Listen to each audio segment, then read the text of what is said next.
Bien, merci de votre ponctualité. Donc ce soir, j'espère que vous avez déjà observé le sous-titre de la conférence sur les émotions, que j'ai bien mis comme énergie en mouvement et comme source de santé. Là, avec ça, donc, bon, ça dit déjà un petit peu cette réhabilitation importante de quelque chose qui nous fait peur. Donc, c'est ce que vous êtes plusieurs à avoir déjà dit. Les émotions, c'est désordre, ça fait peur, ça est réservé quand même aux enfants ou aux femmes, mais quand même pas aux hommes, enfin, de moins leur expression. On ne sait pas très bien à quoi ça sert, ni comment s'en servir, ni le contre-coup. Voilà. C'est quelque chose qui reste mystérieux. Et ce que j'aime bien dire pour tous les thèmes qui me tiennent à cœur, c'est qu'il nous a manqué là de mots pour en parler quand nous étions enfants, de modèles pour nous permettre de savoir comment nous y prendre, et surtout d'accompagnement pour petit à petit savoir à la fois comment les accueillir, et ça reste mon fil, comment les accueillir et comment maîtriser leur expression. Hein, ça reste toujours les deux zones. Alors, j'ai bien sûr comme un dénominateur pour les différents thèmes de ce trimestre, celui du désordre. Hein. Désordre des conflits, désordre des émotions, désordre des désaccords, toutes ces choses qui viennent nous perturber, nous faire perdre un équilibre, une tranquillité, une sérénité supposée. Voilà. Et donc, réhabilitation du désordre et réhabilitation de tous ces concepts, de toutes ces pratiques, de toutes ces expériences qui nous ont plutôt été difficiles à vivre parce que pas d'accompagnement et pas de réhabilitation. Là, juste pour faire le pont aussi avec les autres thèmes, et trois choses importantes, ici j'aime bien mettre cette ligne horizontale qui est notre désir d'homéostasie, d'équilibre, notre désir de quelque chose qui soit serein, sans bazar, sans contraste thermique, etc. Quelque chose qui nous fait rêver à des vacances où nous serions juste sur la plage, allongés, avec la bonne température et un roman qui ne nous prenne pas trop la tête. Hein. Donc ça, c'est un désir important. Et puis, pour que la vie soit digne de ce nom, nous avons besoin que ce soit continuellement, donc à associer, pas à exclure, mais à associer avec cette ligne courbe qui est celle de notre, non pas désir, mais notre besoin de vibration, de stimulation, de heurts, de surprise, de choses qui viennent mettre un peu du chaud, du froid dans une vie qui sinon serait tiède à en mourir. Donc j'aime beaucoup dire ça, c'est à peu près tous les thèmes où je vois, là on y reviendra avec amour et attachement, mais notre capacité à combiner les deux, à les associer, à alterner, mais surtout à leur laisser une place importante à chacune de ces logiques, c'est vraiment ce que je définis comme étant la santé. Quelque chose qui nous fait être dans l'énergie et qui nous fait être capable de mobiliser cette énergie dans des projets, dans la réalisation de nos rêves, c'est-à-dire de continuer à être en mouvement.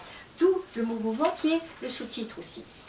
Ici, j'ai mis un autre schéma qui va être aussi quelque chose que je vais reprendre tout à l'heure. C'est ce qu'on appelle, vous parliez de gestion tout à l'heure, la gestion du stress, et c'est plutôt comment passer d'une homéostasie, d'un état d'équilibre, là, on va appeler comme si j'étais en fait H1, équilibre, homéostasie 1, à quelque chose qui serait un retour à l'équilibre. Et que ça suppose effectivement, à chaque fois qu'il y a un agent stresseur, qu'il y a quelque chose qui se rompt dans cette homéostasie. À la fois sur le plan hormonal, quelque chose qui va être sécrété dans le corps, et à chaque émotion, enfin chaque plutôt changement d'homéostasie ou chaque rupture de cet état d'équilibre, il y a à peu près 200 hormones qui sont sécrétées immédiatement, et en parallèle ou plutôt en complémentarité de ce qui se passe dans le corps, on va y revenir bien sûr, il y a aussi quelque chose de cette émotion. Donc tout agent stresseur va provoquer en nous une rupture d'homéostasie avec sécrétion d'hormones et aussi élaboration d'une émotion. Et que ce qui va se passer pour pouvoir rester là dans quelque chose qui va être une poursuite, retrouver une autre homéostasie 2, donc je vais devoir à la fois pouvoir éliminer quelque chose du corps. C'est pour ça que quand nous avons peur, nous avons très vite envie d'aller aux toilettes par exemple, nous transpirons, enfin, il y a un certain nombre de processus là d'élimination naturelle où nous pleurons, et nous savons que les larmes vont avoir une nature chimique différente selon que nous pleurons de peur, de colère, de chagrin, de joie ou de froid, parce que les larmes sont là pour permettre cette élimination des hormones. Et ce qui nous concerne ce soir, c'est une autre forme d'élimination qui va être encore une fois notre sujet jusqu'au bout, qui est comment est-ce que je peux, grâce à l'expression des émotions, rétablir quelque chose de cette homéostasie. Pour le dire autrement, de façon un peu caricaturale, mais je la soutiens, que si nous avions été, dans notre enfance, invités à exprimer les émotions que nous traversions d'une façon spontanée, naturelle, physique, aussi corporelle, eh bien aujourd'hui, nous pourrions être dans cette homéostasie 2 et n'avoir ni perte de cheveux, ni lunettes, ni troubles, ni cancer, ni rien de tout ça. C'est-à-dire que ce que nous disions tout à l'heure, c'est que chaque fois qu'il y a une rétention de l'expression d'émotion, il y a un risque effectivement que ça passe, que cette émotion passe par un autre canal qui peut être somatisation, qui peut être trouble, enfin tout ce que les analystes transactionnels appellent les raquettes. Hein, je vais y revenir tout à l'heure. Mais là, c'est juste pour bien dire que l'émotion est quelque chose qui nous met en désordre et que notre vie, notre vie sociale, notre vie professionnelle, notre vie, etc., suppose que nous sachions retrouver un minimum d'ordre pour continuer la route. Et que cet ordre nouveau, il passe par accueillir et exprimer. Exprimer, c'est pas forcément tout de suite, c'est pas forcément dans tel et tel mode, mais de toute façon, nos émotions vont devoir s'exprimer, au sens de exprimer, sortir d'eux, hein, d'une façon ou d'une autre. Et puis, ça c'est l'annonce déjà de la prochaine conférence, avec toujours cette histoire d'alternance, hein, donc avec l'attachement, qui va être effectivement en alternance avec la séparation, et tout, pour arriver à faire cette boucle et cette flèche-là, cette disponibilité pour autre chose dans la vie au moment où nous avons vécu un deuil, ça veut dire aussi dans cette alternance que c'est continuellement accompagné d'émotions. Hein. Ici, on va avoir la colère, le chagrin, enfin toutes les 7 étapes du deuil, et c'est parce que je franchis cette douane-là avec les expression des émotions qui accompagnent la séparation, le deuil, que je vais pouvoir récupérer cette disponibilité, cette énergie, cet esprit. Tout à coup, je vais de nouveau penser, alors que pendant cette phase de traumatisme, je ne pense plus. Je ne vois plus rien en couleur, etc. Et donc, l'expression des émotions est aussi nécessaire pour récupérer cette façon d'être au monde avec de la curiosité, avec de la gourmandise, avec du mouvement, avec de l'appétit. Voilà. Donc, dans les trois, il y a quelque chose qui se complète. Alors, dans mon premièrement, donc concilier désir d'harmonie et besoin de vibration. Ensuite, on a bien le deuxième, gérer le stress, avec gérer évidemment entre guillemets, parce que je reviendrai sur ce mot qui fait un peu entreprise, qui fait un petit peu sec, qui fait un peu masculin, et qui n'est pas tellement dans le vocabulaire que je voudrais privilégier là. Ce serait plutôt comment accompagner à la fois le fait d'identifier ce qui se passe, le fait de le laisser vivre en soi et de se nourrir l'émotion pour avoir de l'énergie, comment l'exprimer et comment ensuite effectivement pouvoir être dans une telle disponibilité que ça va me permettre aussi non seulement d'exprimer mes émotions, mais d'entendre les autres exprimer les leurs. Hein. Et ça, c'est aussi très important. Ici, elle m'a ce que j'aime bien dire dans beaucoup de groupes, notamment les groupes de supervision, c'est vraiment une phrase importante aussi. Je ne peux entendre que ce que j'ai déjà dit en étant entendu. Donc, je ne peux entendre ta colère que si moi, j'ai exprimé la mienne en étant accueillie. Est-ce que vous l'entendez bien, hein? Donc, chaque fois que je peux me trouver, que je peux me prendre en flag, de résister, de vouloir rationaliser, de vouloir empêcher la personne d'aller jusqu'au bout de l'expression de son émotion, c'est que probablement mes étagères sont encore encombrées et qu'il y a encore quelque chose de ma vie, de mon expérience, de mon chagrin, de ma colère, de ma peur, que je n'ai pas pu exprimer en étant accueillie, en étant respectée dans quelque chose évidemment que je n'ai pas besoin de justifier ou d'expliquer, etc.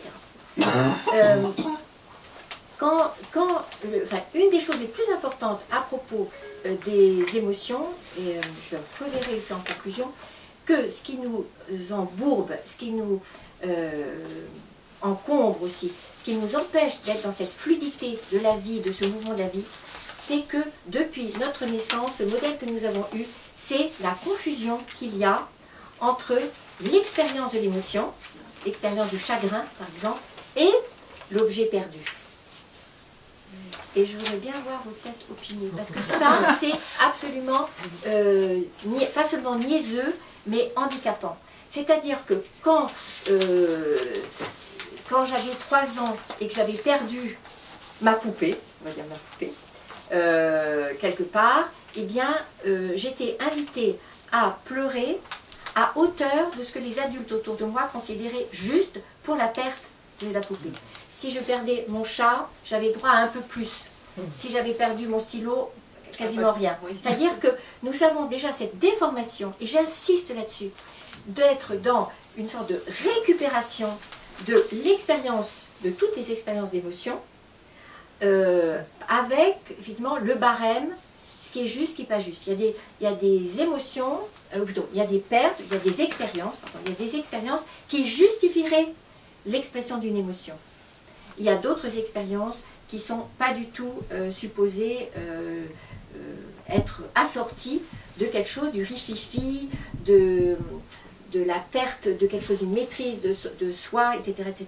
Est-ce que vous l'entendez bien? Déjà, si nous arrivons à dépasser cette chose-là, enfin, ce handicap, cette ornière, il y a quelque chose de nous qui va se trouver réparé, et qui va se trouver réparé entre moi et moi, mais aussi entre moi et les autres. Parce que je vais cesser de dire, non mais bon, tu pleures, mais enfin c'est pas si grave ce qui s'est passé. Tu n'as perdu que ça. C'est pas la même chose si tu avais perdu telle chose ou telle personne. Voilà. Donc déjà, vraiment, interdit absolu de revenir à cette violence, de tout faire passer par ce barème et par cette rationalisation qui viserait effectivement à devoir justifier le passage de la douane avec tel et tel objet. Donc l'expérience de l'émotion est toujours prioritaire et l'objet de cette expérience toujours secondaire. J'espère que ça peut infuser pour chacun de nous, parce que c'est pas si simple. Même si comment on fait avec les enfants, par exemple, qui se mettent dans des états... Eh bien, on se tait. Culturellement, il y a aussi des variations. Oui, oui, mais c'est pour ça que là je parle bien. Si les enfants, bien sûr, mais si les enfants pouvaient être vraiment invités à aller jusqu'au bout de l'expression, eh bien, il y aurait beaucoup moins de troubles de sommeil, d'alimentation, etc. Et ils pourraient à ce moment-là accepter la deuxième partie que je pose ici, maîtriser l'expression. Si un enfant de moins de 2 ans a cette liberté de se rouler par terre, de taper du pied, etc., sans du tout porter évidemment préjudice à qui que ce soit autour de lui, eh bien cet enfant à 2 ans, 2 ans et demi, ça dépendra évidemment de sa maturité, va complètement accepter la frustration de devoir maîtriser quelque chose de l'expression de son émotion. Je vais dire que non, il y a ton petit frère qui dort là. Alors maintenant, évidemment, j'entends que tu es en colère, mais tu attends un peu ou tu vas te mettre ailleurs. Mais ça, ce n'est évidemment respectueux de lui que si, par ailleurs et avant, il a été autorisé à être dans quelque chose de beaucoup plus spontané. Voilà. Et nous aussi, hein, c'est pour ça que le propos auquel je tiens beaucoup, c'est cette distinction entre accueillir mes émotions et maîtriser leur expression. Si je suis en face, évidemment, de quelqu'un auquel, dont j'aurais un peu la crainte de sa réaction, etc., je peux continuer, moi, à la jouer sociale, à la jouer courtoise, à la jouer polie, mais sans être dans le déni de ce qui se passe à l'intérieur de moi. Mais malheureusement, ce qui s'est passé quand nous étions encore avec des soquinettes et des couettes, c'est qu'on nous a dit « tu n'as pas le droit de ressentir ça ». Tante Suzanne est vraiment très gentille, et non, toi tu... C'est comme si tout le temps il y avait un argument qui venait, évidemment, anesthésier quelque chose de cette émotion qui était complètement légitime. Toutes nos émotions sont légitimes. Leur expression n'est pas toujours de telle et telle façon. Elle est obligatoire, elle est vitale, l'expression, mais ensuite nous sommes des animaux sociaux, et à les mettre, effectivement, dans la vie en commun. Je ne vais pas exprimer tout de suite, ni tout à tout le monde. Je vais devoir effectivement être dans le respect pour plein de raisons. Mais que ça sera supportable si par ailleurs, j'ai une personne qui peut l'entendre, j'ai un lieu où je peux l'exprimer, où j'ai différé. C'est ce qu'on appelle aussi cliver, mais aussi mettre au frigo. Je ne vais pas le dire tout de suite, je ne vais pas le faire maintenant. Mais je sais que pour rester en bonne santé surtout, je vais récupérer la scène qui s'est passée, je vais l'élaborer, je vais peut-être la partager, je vais trouver quelque chose qui va me permettre de l'intérioriser, de l'intégrer, au lieu de la garder comme quelque chose qui va traîner et qui va faire comme une casserole que je vais traîner derrière moi encore très longtemps, avec le risque toujours de somatisation diverses, hein, qu'on appelle raquette. Donc, dans mon joli tableau de la page 1, j'ai mis, donc c'est 6 réactions vitales, colère, chagrin, peur. J'ai un autre tableau et surtout un autre tableau qui va vous permettre là de voir les quelques considérations majeures sur cette expérience. Je vous fais passer un petit tableau. Ici, voilà.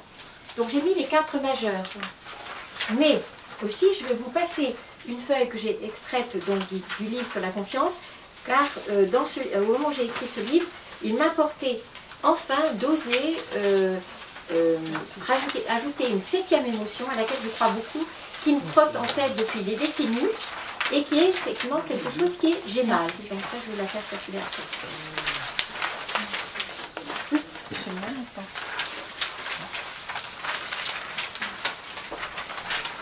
Merci. Voilà, donc juste, je vous laisse 2 minutes pour, merci, 2 minutes pour cette lecture-là. Et ensuite, bien sûr, bienvenue à vos questions.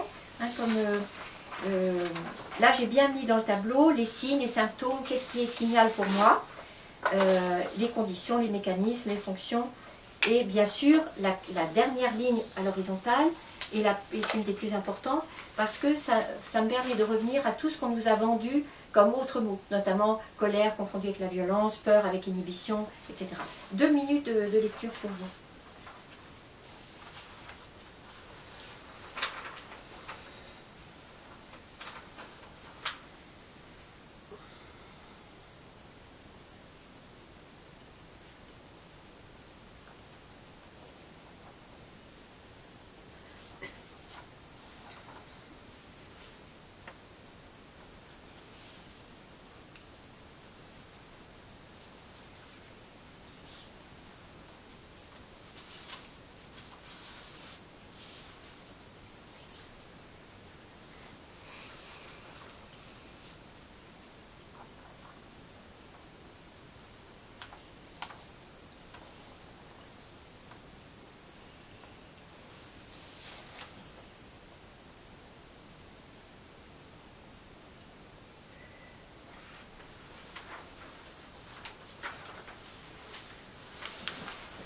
Donc ces 4 majeurs, et puis vous avez sur la feuille les 2 mineurs, qui est le dégoût et la surprise, et donc je vais vous faire passer la feuille sur j'ai mal. Ce qui est spécifique à ces 4 majeurs, et aux autres émotions, aux 3 autres aussi, c'est quelque chose évidemment qui a à voir avec l'originalité de cette expérience d'émotion. Elles sont soudaines, elles sont universelles, elles sont portées par le corps aussi, il y a quelque chose qui se passe, qui est de visible, même si je veux donner le change, il y a quelque chose qui va transparaître. C'est en ce sens qu'elles vont se distinguer des sentiments. Le sentiment, c'est quelque chose qui perdure, qui donne une sorte de fond d'écran, alors que l'émotion, elle est soudaine.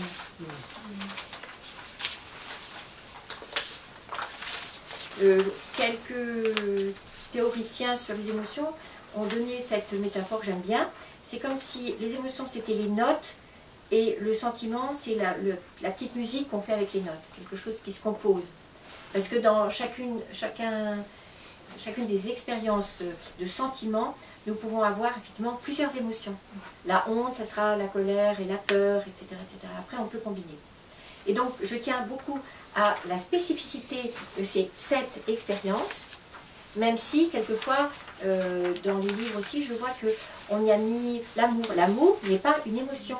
C'est une expérience de relation accompagnée d'émotions, mais en soi, ce n'est pas spécifiquement donc, quelque chose qui corresponde au cahier des charges. Et donc, des questions sur mon tableau, là? Oui, en quoi la joie gagne en estime de soi? Parce que c'est quelque chose qui a à voir avec l'expansion, qui a à voir avec une posture dans la vie, qui a à voir avec quelque chose qui nourrit. Enfin, c'est la sève qui circule aussi. Donc ça dit quelque chose de cette santé psychique. Voilà. Et j'en profite aussi pour dire que j'ai fait moi-même l'expérience triste ou nette qu'un déficit de joie peut conduire à la dépression. Ce qui n'est pas évident. Et que la joie, c'est donc j'aurais dû dire autrement, j'aurais dû dire un déficit d'expression de la joie. Hein, la joie est là, et pour des raisons diverses, je suis à ce moment-là dans un contexte où les personnes seraient elles-mêmes dans le chagrin, donc par pudeur, par respect, je me prive un peu d'être dans cette belle énergie de la joie, et bien, à force de me retenir, je peux au bout d'un moment sentir une moindre énergie. J'en ai vraiment fait l'expérience cruelle. Voilà. Donc, donnons-nous cette permission-là d'exprimer la joie aussi. Ah ben, c'est radicalement différent. Le plaisir, c'est quelque chose qui a à voir avec une relation plus directe entre l'objet, et puis c'est ponctuel. La joie, d'abord, ça me dit toujours quelque chose qui se partage. Hein, c'est la même racine. Donc c'est jubilé, jubilation. C'est quelque chose qui veut dire que j'embarque les autres aussi dans ma joie. Alors que le plaisir, c'est vraiment quelque chose qui correspond à la satisfaction d'un désir.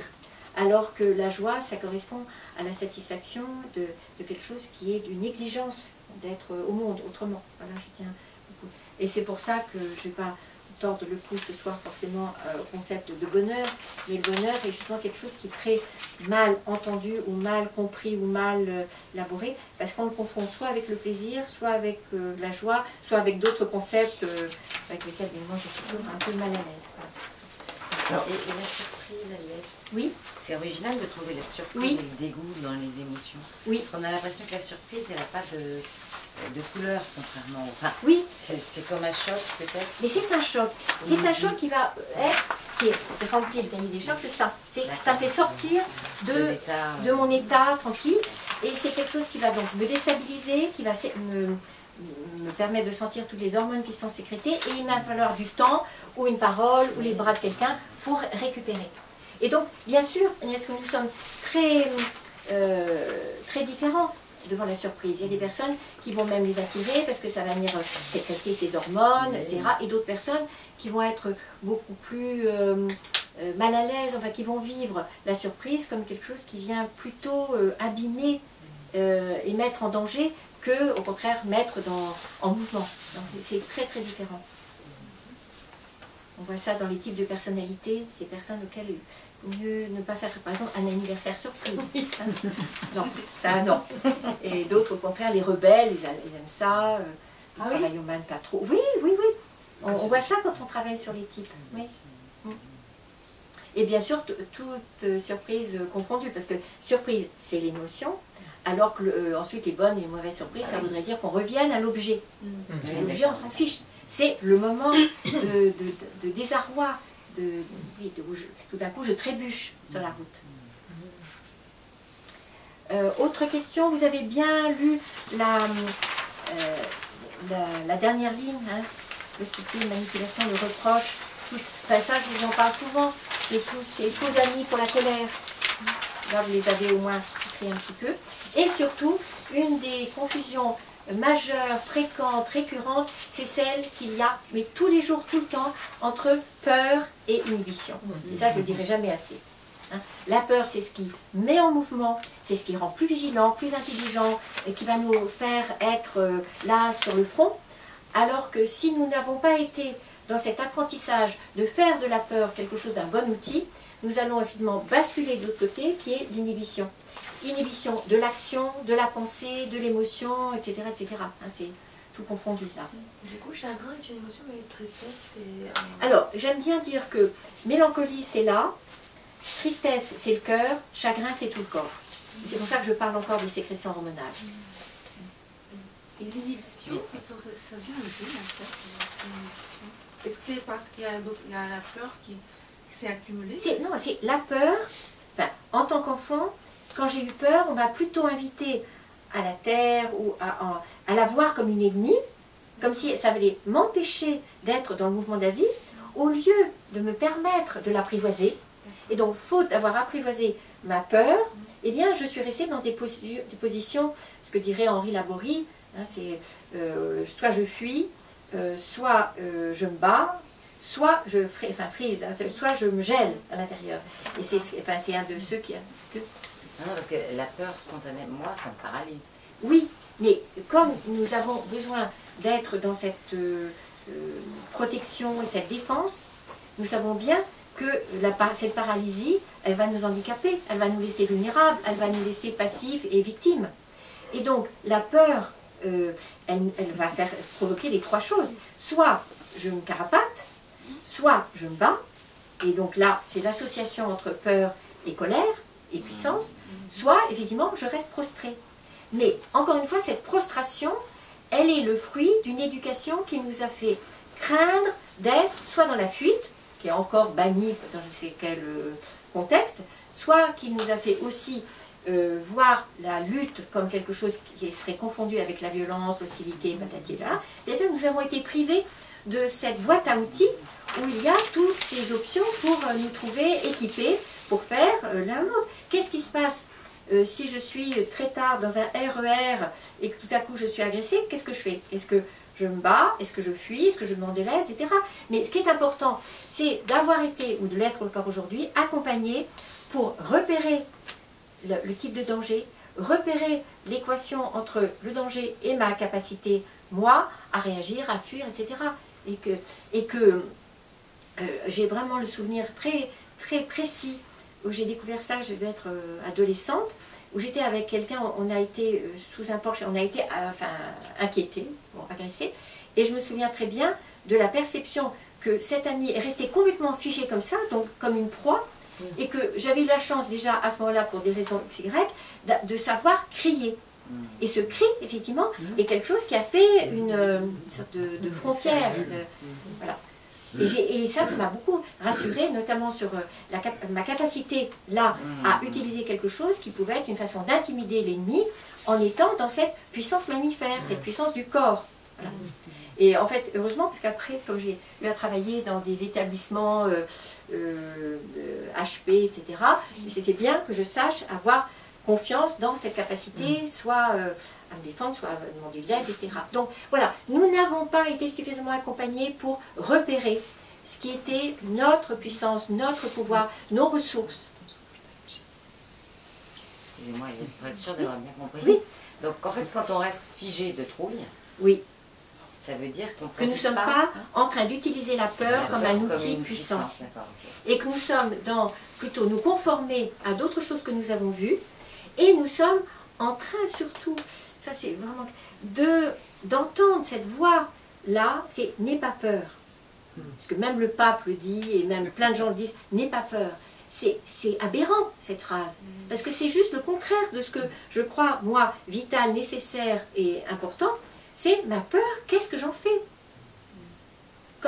Qu'est-ce que ça va me permettre de prendre dans ma boîte à outils pour être dans cette responsabilité de me protéger, de me faire respecter et de prendre soin de mon intégrité.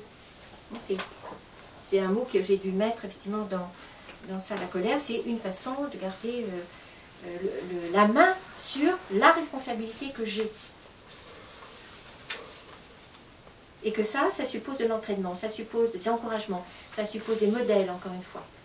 Je repense souvent quand je cite, notamment cette question de la rapidité, de l'inhibition, c'est vraiment le premier chapitre du livre de Hugues de Montalembert qui s'appelle « La lumière assassinée ». Je vous recommande, je peux vous passer ce livre qui est vraiment quelque chose de génial. Et donc il est peintre, artiste peintre à New York, et il dit d'ailleurs, et il rentre chez lui et tout à coup il voit effectivement quelqu'un, un agresseur, une espèce de grand homme comme ça, et il a l'intuition qu'il est en danger. Et il dit une fraction de seconde, j'ai manqué une fraction de seconde, que j'ai attendu ce moment de trop, et à ce moment-là il reçoit donc, non pas des acides mais de la base dans les yeux, il reste aveugle, enfin, après il a un parcours absolument passionnant, et il témoigne de cette chose que nous avons pu vivre de façon, bien sûr, j'espère, moins dramatique, mais lui a pris tout ce temps pour revenir à cette expérience-là qu'il est difficile à mettre en mots, et il dit ça, mais nous l'avons vu ça aussi quelquefois, que ce soit verbal, que ce soit physique, le moment où nous avons laissé passer juste ce réflexe, ce moment-là, tellement important. Alors ça peut être dans un débat où nous avons manqué d'esprit de répartie, bon, tant mieux. Et là, effectivement, il dit bien qu'il a senti qu'il se mettait en posture de victime. Ça, c'est moi qui le légende comme ça, il ne le dit pas comme ça, mais lisez ce premier chapitre, et puis continuez le livre parce qu'il est tout à fait extraordinaire. Et du coup, la peur a un petit rapport avec le courage. Donc, Bien sûr, bien sûr.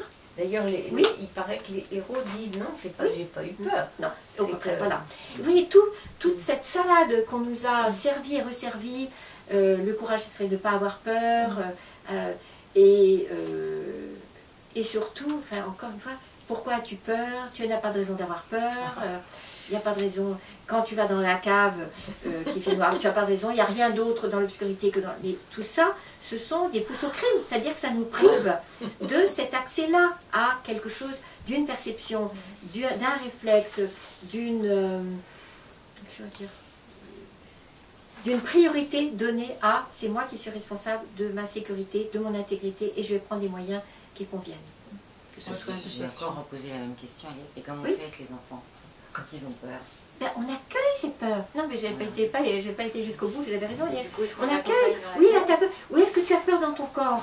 Comment ça se passe? C'est à quelle couleur? Qu'est-ce que quel est le geste qui vient? C'est au contraire lui permettre d'adopter, d'apprivoiser sa peur et de l'adopter comme un outil bénéfique, au lieu de s'en méfier. Et si ce n'est pas pratiqué, on retombe dans ce que j'appelle l'inhibition. La rétention. C'est Pourquoi la on ne le force pas enfin, non, pas forcer, mais est-ce qu'on l'accompagne à traverser, par exemple, la peur du noir, on assume. Ça dépendra, l'accompagne dans la ça dépend. cave, Mais toujours avec son accord, est-ce que tu veux que nous y allons ensemble, etc. Et bien sûr, jamais forcer, mais juste apprivoiser, avec tout ce que ça suppose d'écoute, de présence et de souci, de toujours donner priorité à cet enfant sur le principe qu'il devrait avoir plus de courage et traverser telle chose et telle chose. Et quand en fait, parce que là je comprends, c'est facile de répondre à un enfant ça, mais quand un ado ou quelqu'un de 20 ans Oui. passe les examens Oui. et vous dit Oui.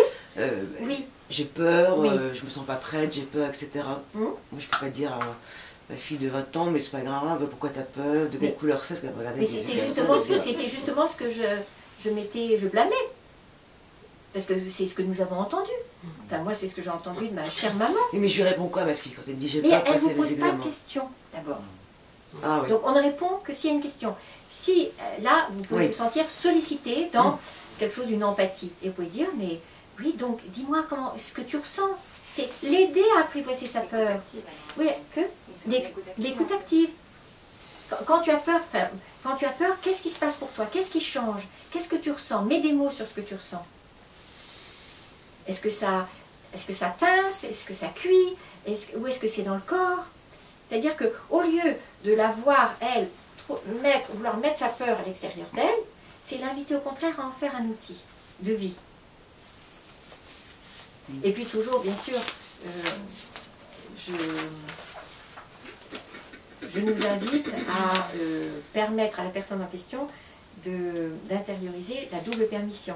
C'est-à-dire, là, tu as peur que ça rate, et qu'est-ce qui se passe si ça rate? C'est permettre à quelqu'un d'envisager ce qui se passe si ça ne marche pas, c'est vraiment cadeau. Contrairement à ce qu'on nous a aussi fait croire. Non, non, ne dis pas ça. Et puis c'est pas possible, c'est vrai. Non, c'est je te fais confiance pour réussir, et si tu rates, quel est ton plan B? C'est aussi une façon d'accompagner. Mais je prends un peu d'avance sur ces choses-là.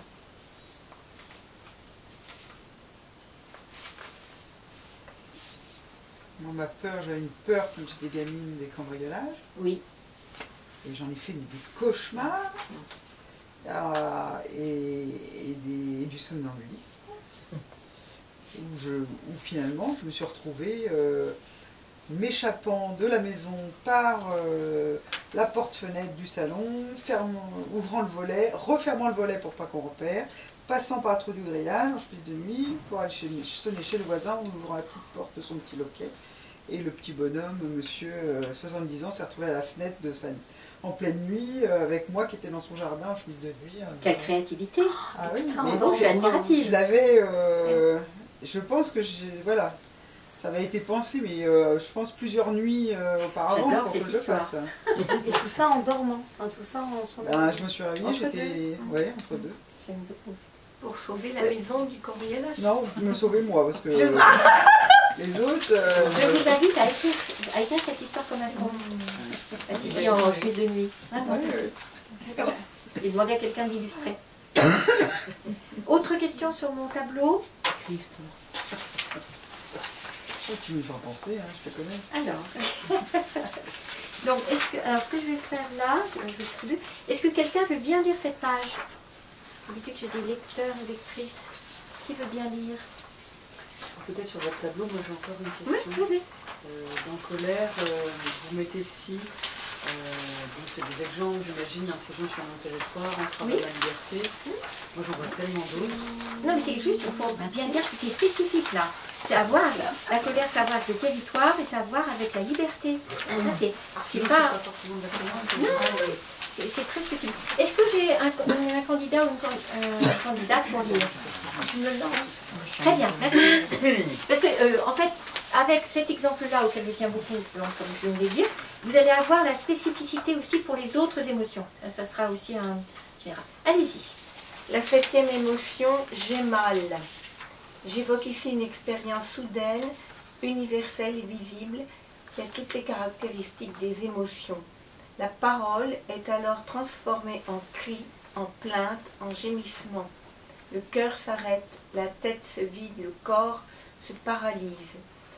Qu'elle soit associée à la surprise de la trahison, à la peur de l'abandon ou à la colère devant une injustice, cette morsure est distincte de chacune des autres émotions.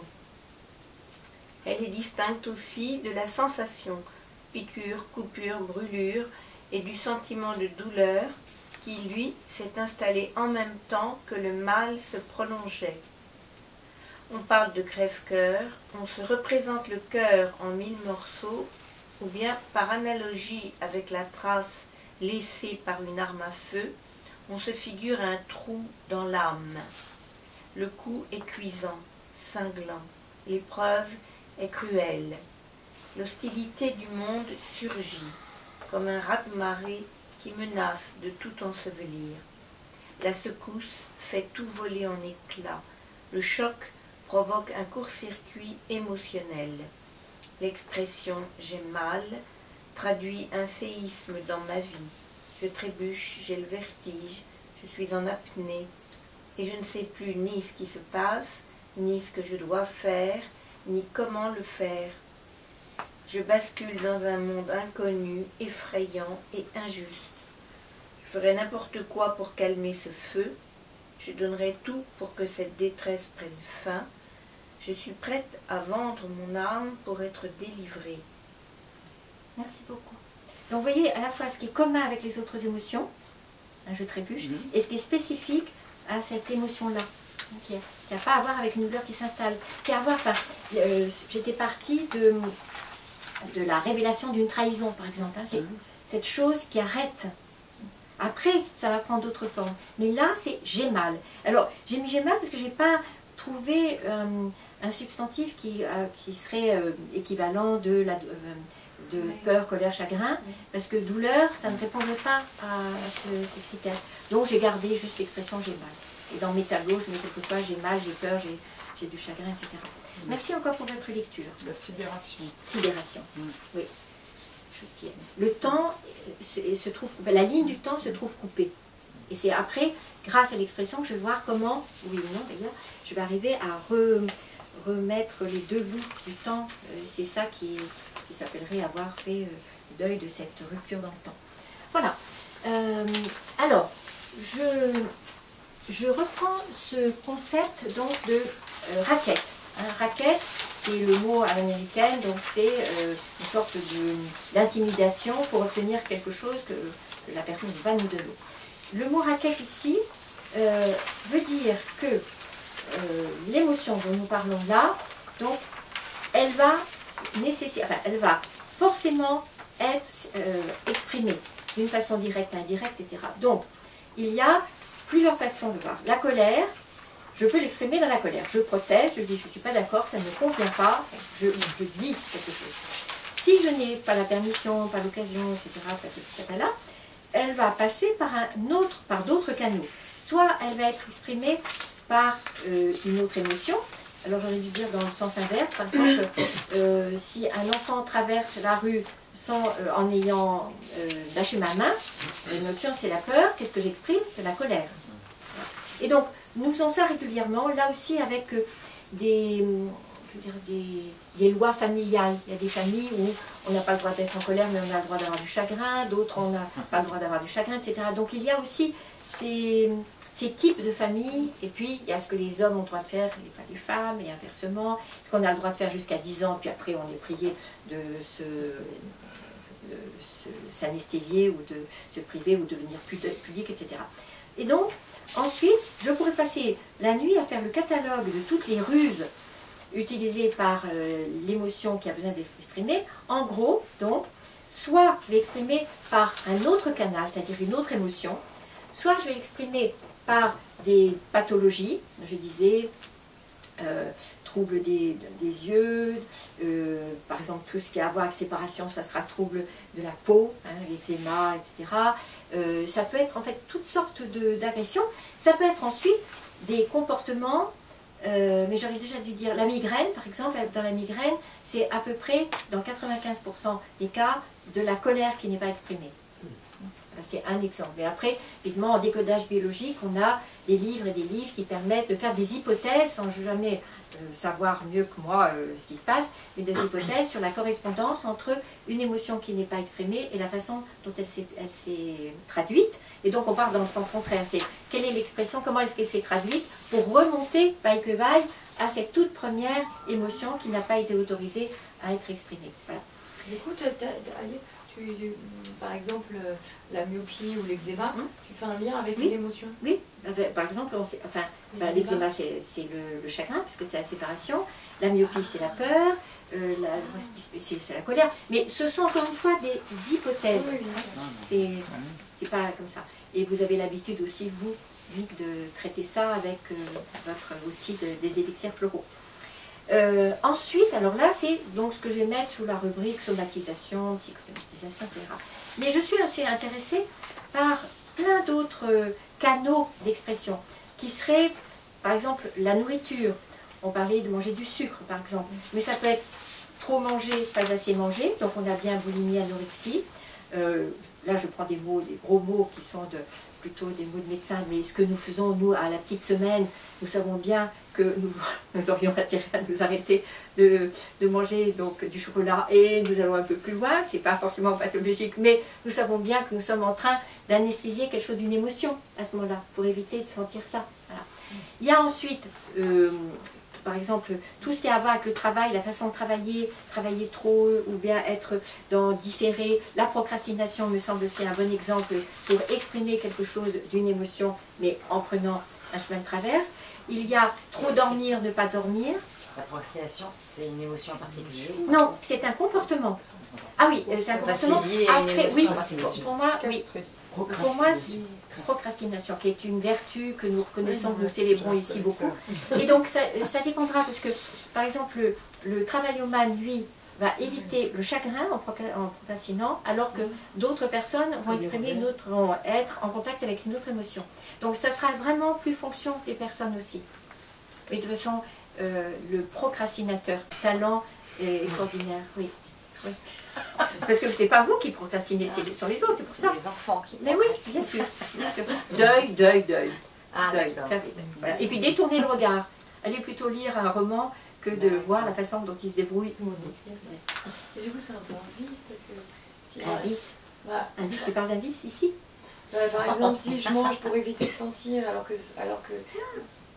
Mais tant mieux. Oui, mais... Alors, tu oublies que tous nos symptômes, et donc tous les comportements raquettes, sont des preuves de notre intelligence et de la façon dont nous avons utilisé notre intelligence pour survivre. Pourquoi est-ce que... Oui, mais c'est pas mauvais de le faire, de ne pas utiliser mon canal. Mais attendez, là, je fais un état des lieux. Et dans cet état des lieux, je suis juste en train de nous inviter respectivement à nous réjouir des symptômes que nous avons créés, des raquettes que nous avons trouvées, parce que c'était ce qu'il y avait de mieux à un moment où nous étions débordés par quelque chose, ou que nous étions dans une solitude telle que ce n'était pas possible de partager. Non, mais ça, vous m'entendez le dire, réjouissons-nous de nos symptômes et de nos raquettes. Mais c'est comme si tout le monde avait pour la première fois. Oui, mais il y a quelqu'un qui ignore la résistance. Oui, je vais vraiment réjouir. Bah, si par exemple, ça me pose problème si je vois pas, ça m'empêche de voir. Tu peux t'interroger. Mais réjouis-toi, c'est ça en fait. Les ophtalmos. Mais bien sûr que ça a posé des limites dans notre vie. Mais c'est comme si tu ne voyais pas suffisamment que ces limites, c'est le prix à payer pour avoir survécu, pour avoir traversé le torrent, pour avoir traversé des épreuves. La personne qui, enfin je pense à plusieurs personnes que j'accompagne, qui vivent un deuil majeur et qui disent, ben, en ce moment, je mange, je ne vais pas leur dire, mais non, alors bien, réjouissez-vous, vous avez cette option pour apporter un peu de douceur, pour être dans quelque chose qui ne soit pas la rugosité de cette étape de vie. Ben, tant mieux. Sauf quand ça devient pathologique. Mais, alors ça relève de la résistance.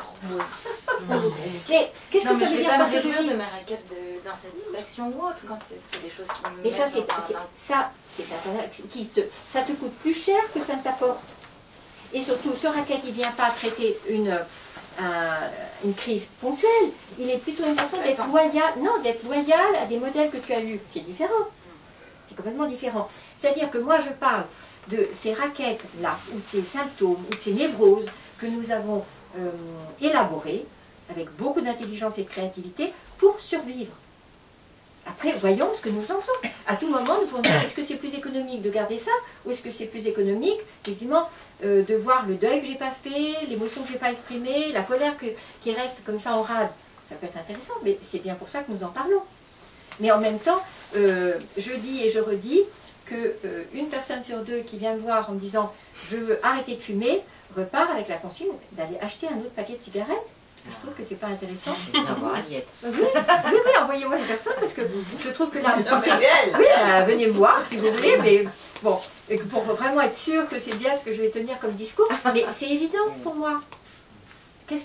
Sinon, ce serait comme une sorte de modèle de perfection, c'est homo lave plus blanc et tout ça. Non, nous n'avons pas à être comme homo qui lave plus blanc, nous avons juste à accepter d'avoir élaboré des choses comme ça qui nous permettent d'être dans du vivant plutôt que du parfait. C'est ça le but du jeu, quand même. Si ça reste vivant, c'est l'essentiel. Oui, c'est ça, c'est ça. Vous allez revenir sur le... Alors, j'ai encore quelques... donc, je disais, dormir, ne pas dormir, manger, ne pas manger. Mais ça peut être... parler, ne pas parler, beaucoup de choses. Après, ce sont tous nos comportements dans les registres, le travail, l'argent, l'amour, le sexe, le corps, les relations, etc. C'est tout ce que nous mettons en place. Voilà. À nous de voir à quel moment ça devient trop déséquilibré, que nous avons envie de mettre un peu d'énergie, soit pour analyser, corriger, je ne sais pas quoi. Mais de toute façon, je vous rappelle que chaque fois qu'il est question de modifier quelque chose dans notre vie, nous avons besoin de respecter les 3 étapes. J'identifie ce qui se passe, je donne du sens à ça. C'est pas pour rien, c'est pas juste pour du beurre que je fais ça. Et après avoir donné du sens à ce comportement, l'avoir intégré dans l'élaboration de ma vie, de mon siècle de vie, alors peut-être je peux faire le choix, en le réussissant, d'un sevrage ou d'une modification. Mais c'est périlleux de passer de identifier à changer. Ça ne marche pas. Donc prenons un peu de temps pour être sur cette deuxième zone. Comme ça. La deuxième et troisième étape. Oui. Donc identifier, donner du sens et puis modifier peut-être, seulement si je choisis. Et si je suis prête à en payer le prix. Identifier, c'est avant donner du sens. Ah oui, bien sûr. Bien sûr. Ensuite, donc raquette, vous voyez tous ces comportements. Le somnambulisme me semble une très bonne illustration de ça. Alors, ce qui est, quand on a vu donc les émotions majeures, je reviens bien aussi à ce qui nous a poussé à être dans des comportements raquettes, des émotions raquettes, etc., qui sont les 3 confusions majeures donc, de notre quotidien. Quand nous disons pleurer, j'entends encore trop n'importe qui, mais surtout des médecins généralistes et quelquefois des médecins psychiatres avec lesquels je travaille, croire que pleurer est un symptôme de début de dépression. C'est juste l'inverse. Plus je pleure, mieux je me porte et mieux je me protège des risques de cette expérience de dépression. Est-ce que vous l'entendez bien? Oui. Pleurons pour laver l'âme. Et quand on ne peut plus pleurer? Eh bien, on fait un effort. Je me donne On se force. Non, je ne crois pas, Marie-Laurence, que vous puissiez ne pas trouver au fond de votre pile de musique quelque chose qui vous mette aussi dans cet état. C'est pas possible que vous n'ayez pas un film qui vous ait fait retrouver sans savoir le lien. Mais non, mais il peut... Pardonnez-moi Oui, de... résistez un peu. Non, c'est pas ça, c'est que je... À J'ai pas peine. compris. J'ai beaucoup de désir de pleurer par moment. C'est pas suffisant. Mais les larmes ne viennent pas. C'est ça que je veux dire. Mais j'ai bien compris. Et qu'est-ce que je fais, moi, quand je sens qu'il faudrait bien quand même que je lave mon âme? Eh bien, soit j'écoute une musique, soit je regarde un film. Je sais exactement. J'ai un film, je sais immédiatement. Bah oui, c'est peut-être le même. Peut-être. D'accord. Où j'ai, dans certains films, la scène. Je vais directement à la minute 53. Je sais que là, ça me remet dans quelque chose, effectivement, qui va lâcher la résistance. Voilà, c'est déjà bien compris votre question et que je pense que nous sommes plusieurs à avoir aussi ça. Et il y a des occasions aussi pour exprimer de la colère, d'autres moments aussi importants d'exprimer de la peur, et surtout des moments pour exprimer la joie. Oui, Faire la fête avec les copines, etc. Voilà. Donc ça, c'est première confusion calamiteuse. Est-ce que vous l'avez bien écrit dans votre joli cahier? Deuxième confusion, on a... Oui, pardonnez-moi, parce que par rapport à la colère, oui. Et mettons que la colère soit une émotion qui m'est moins propice aujourd'hui, mais j'ai l'impression de l'avoir beaucoup vécu, désordonnée et réfrénée, tout en fulminant ageusement et tout, mais en ne l'exprimant pas vraiment bien. Si bien que ça faisait du remous, mais ça... Oui, c'était bien, mais dans votre phrase, enlevez bien, si vous l'avez exprimé. Ah bon, je ne sais pas si c'est pas bien ou pas grave. bien. Non, ce qui est important, c'est de ne pas la confondre avec tout ce que je mets, les produits, là, violence, hostilité. C'est d'être vraiment dans, j'en ai marre de ça, ça ne me convient pas. Oui, mais du coup, on me renvoyait beaucoup, mais enfin, t'es insupportable. Voilà, donc... Insupportable toi-même. C'est celui qui dit qui est. C'est ça. On pourrait continuer à faire du clic-clac verbal comme ça. Oui. Non, mais c'est que le prix à payer pour oser renverser un tabou, quand même, une femme devrait, etc., être courtoise, etc. Bah oui, douce et agréable. Voilà. Pour renverser ce tabou, il y a un prix à payer. Le prix à payer, c'est que la personne qui l'a pas fait, ça, cet exercice d'expression de la colère, va évidemment vous blâmer de réveiller en elle quelque chose d'interdit. Et surtout, ce que j'aime bien dire aussi, c'est que votre expression de colère pourrait bien la faire se sentir menacée d'être gagnée par l'incendie. C'est comme si, de toute façon, elle, forcément, elle a besoin d'exprimer quelque chose de cette protestation. Elle ne l'a pas fait. Si elle l'avait fait, elle vous accueillerait, elle vous célébrerait dans cette initiative. Si elle ne l'a pas fait, ça vient juste réveiller un interdit chez elle. Et bien sûr, quand je lui dis, oh là là, tu as bien de la chance, parce que moi, je ne me sens pas du tout pour le moment la permission d'exprimer ça, elle vous blâme de le faire. Tu es insupportable. Je rappelle qu'on ne parle que de soi. Ce n'est pas le moment de lui dire, ça risquerait d'aggraver les choses. Voilà. Mais c'est important, là, de savoir que exprimer ce désordre, ça provoque du remous chez les personnes qui n'ont pas cette liberté. Choisissons nos interlocuteurs. Ah oui, alors ça... Et alors ça veut dire qu'on peut avoir pas beaucoup de colère avec beaucoup de gens. En effet. En effet. La vraie, la on a quand même besoin de l'exprimer, sa colère. Oui, oui. Mais je vous rappelle aussi que au début, nous avons besoin de faire comme pour les enfants, d'avoir un interlocuteur. Alors, enfant, ce serait papa ou maman, bon papa, bonne maman, etc. Ensuite, nous avons besoin, dans les débuts de cette restauration de la permission d'exprimer, nous avons besoin de quelqu'un qui nous accueille. Mais ensuite, au bout d'un moment, cette personne, elle est intériorisée. Il suffit que je me dise, là, vraiment là, je ne me sens pas bien, je proteste. C'est suffisant, je n'ai pas forcément besoin d'avoir un interlocuteur en chair et en os. Donc je crie toute seule dans mon voiture. Je crie et je me parle à moi de ça. Mais au début, ça ne se fait pas comme ça, par magie. C'est intérioriser, ce que j'aime bien dire en tant que psy, intérioriser la bonne personne, la bonne mère, la bonne figure parentale qui me permet de restaurer un dialogue avec moi-même à ce moment-là et de m'accueillir moi-même dans ce qui se passe pour toutes les émotions. Voilà. J'ai parlé de la deuxième confusion calamiteuse, c'était peur, inhibition, j'espère que vous l'avez bien repéré. Et pour la joie, effectivement, de ne pas confondre avec le plaisir, le désir, etc. La peur, l'inhibition, la colère. Il manque l'autre chose. Quelle était l'autre émotion? Ah oui, dépression. Voilà. Et surtout, la surprise, bon ça c'était un peu secondaire, mais surtout, et vous l'avez déjà exprimé là, c'est pour ça que j'avais perdu mon fil, que une des émotions les plus difficiles à garder pur sucre, c'est la colère. De loin. Parce que très vite, nous sommes tentés de repasser dans blâmer, reprocher, attaquer. Ah, oui, voilà, c'est ça. Et donc c'est pour ça que j'entendais que là, j'en parlais, que vous aviez à cœur et que vous aviez déjà appris à exprimer vraiment cette protestation qui est me faire exister au monde. Dire ça, ça ne me convient pas. Ça, je ne suis pas d'accord. Oui. Et surtout, et c'était ça aussi que je voulais dire, que l'expression de la colère n'a pas comme objectif de changer le comportement de l'autre. Parce que sinon, on passe dans du pouvoir, du contrôle et d'autres choses pas justes, pas respectueuses. L'expression de la colère a comme fonction, objectif, priorité, de me faire exister. Et c'est ça, bien sûr, que j'ai voulu développer dans le livre sur témoins de violence. Si je veux exprimer ma présence à quelque chose qui se passe et qui ne me convient pas, c'est pas pour que ça s'arrête seulement. Ça peut être ça aussi, par ailleurs. Mais exprimer ma colère, mon courroux, ma protestation, c'est me faire exister. Au lieu de disparaître. Au lieu de faire ce que nous avons vu faire aux adultes autour de nous. C'est se taire, détourner le regard, faire comme si ça n'avait pas existé, et patati patata. Et ça, c'est vraiment 99,99% que nous avons ce modèle-là, ou ce réflexe-là, ou cette tentation de détourner le regard, au lieu de nous faire exister, et de protester.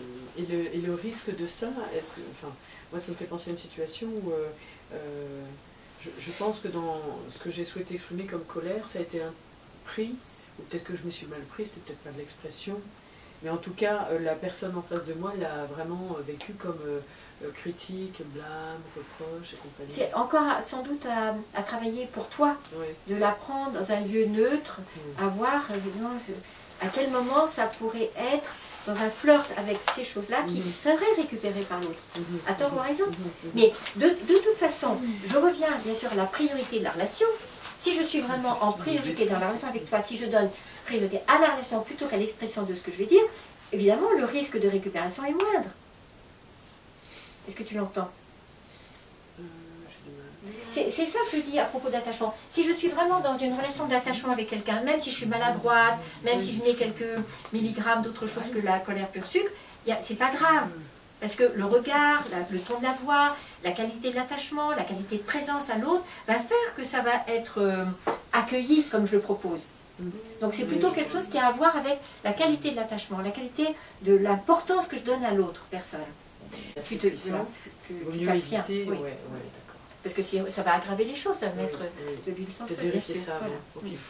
Est-ce qu'il ne faut pas, dans ces cas-là, exprimer sa colère dans son coin? Oui. À une autre personne, de dire oui, bien sûr. Ou à soi-même. Ou à soi-même. Voilà. Mais c'est pas... Ce qui permet de prendre du recul après. Oui, c'est-à-dire que c'est comme pour les conflits. Et d'arriver avec moins de violence quand tu vas te retrouver face à la personne. Et peut-être de faire le deuil, que ce ne soit jamais évoqué avec la personne en question. Et moi, je me suis mise à jour. Je n'ai pas gardé un contentieux, du ressentiment avec le sang. Non, je dis, je fais le choix de ne pas lui exprimer ce qui s'est passé pour moi, et c'est tout. Je ne vais pas y revenir. Pas de collection de griefs.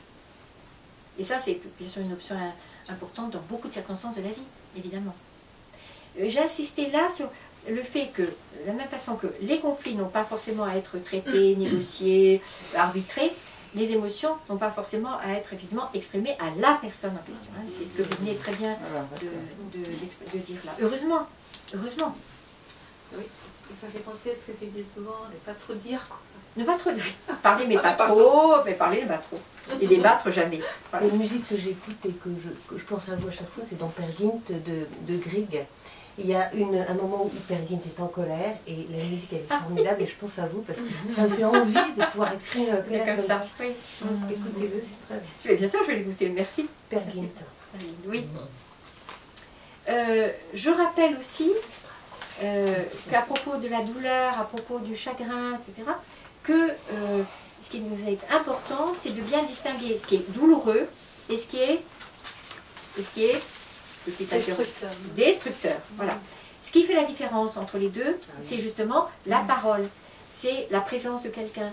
C'est ma douleur, elle va rester, parce que c'est quelque chose de douloureux, ça a empiété sur quelque chose de mon intégrité ou pas, mais que ce qui va arrêter la destruction de cette expérience, c'est de pouvoir dire maman bobo, en quelque sorte. Si je peux dire maman bobo, je reste dans la douleur, mais la destruction s'arrête. Dans quel cas on dit maman bobo? C'est ça, c'est tout ce dont nous parlons. J'ai mal. Oui, j'ai mal. J'ai mal, prends-moi dans les bras, prends du temps avec moi, prépare-moi un thé chaud, n'importe quoi. C'est avoir quelqu'un là qui permette de se sentir accueilli, entendu dans cette expérience, sans la réduire, l'expérience elle-même évidemment, sans faire qu'il y ait une baguette magique qui vienne enlever la douleur, mais la douleur ne va pas avoir cette doublure, cette autre, que je peux dire, ce compagnon qui serait la destruction. Et là, c'est pareil, on n'est pas obligé de faire appel à la personne qui a... Non, sûrement pas. C'est avoir une personne témoin, ce que dit très bien Alice Miller, ce que disent d'autres personnes. Et c'est pour ça que, même quand je parle de témoin de violence, je peux juste regarder la personne. Par exemple, on parle souvent de ce contexte de voir un enfant qui n'est pas bien traité à l'école, et c'est juste le regarder, lui. Et à ce moment-là, lui va rester dans la douleur d'avoir été humilié. Mais il y a quelque chose qui va arrêter de diffuser, voilà, de diffuser dans son histoire, etc. Et donc nous n'avons pas besoin de parler forcément de la morale, sûrement jamais, mais il y a juste ce regard. Et je pense que, là je parlais de cet exemple, mais dans la vie en général, c'est juste la façon dont je vais poser le regard sur quelqu'un qui va sentir qu'il n'est plus tout seul, que quelqu'un a vu, voilà. Quelqu'un a vu. Exactement comme quand mon dentiste regarde ma dent abîmée, déjà j'ai moins mal. Il a vu, il a pris du temps pour regarder ma dent qui faisait mal. Ouais, déjà d'avoir un rendez-vous. Oui, c'est déjà ça. Oui, c'est vrai. Ouais, c'est un enfant que je vais regarder qui avait 4 ans et qui était en colère en classe et qui était d'une agressivité avec tout le monde et une maman qui n'entendait pas. Et moi je lui avais parlé en le regardant, en me disant mais je t'entends là et tout, et en fait il m'avait rien dit, il m'avait pris la main, il m'avait fait un bisou. Voilà. C'était ce dont il avait besoin. Souviens, ça, c'était il y a 15 ans. C'est vraiment une illustration. Oui, voilà, c'était ça. Parfaite, ça. Oui. Oui, ça me rappelle aussi une histoire. C'était un petit garçon qui rentre chez sa maman et sa maman lui dit tu as été voir la voisine parce qu'elle vient de perdre, je crois qu'elle a perdu un enfant. Alors, et oui, j'ai été voir la voisine, et qu'est-ce que tu lui as dit? Maman, j'ai rien dit, je me suis assise, et je suis restée à côté de la voisine. Voilà, c'était ça aussi, c'est juste cette qualité de présence. Alors, faisons bien aussi la distinction entre exprimer une émotion et, deuxième interro surprise, et... Se défouler. Oui, décharger, se défouler. Décharger. Décharger, se défouler, c'est aussi ce qui se passe plus fréquemment quand nous avons attendu, collectionné. Et ça, c'est le très joli concept d'analyse transactionnelle aussi, c'est la collection de timbres qui n'a rien à voir avec la philatélie, qui a à voir avec la carte de la semaine commerciale. Chaque fois que j'achète pour 50 €, je colle un petit timbre, et au bout de 20 timbres, j'ai le droit à la poêle Tefal. C'est ça.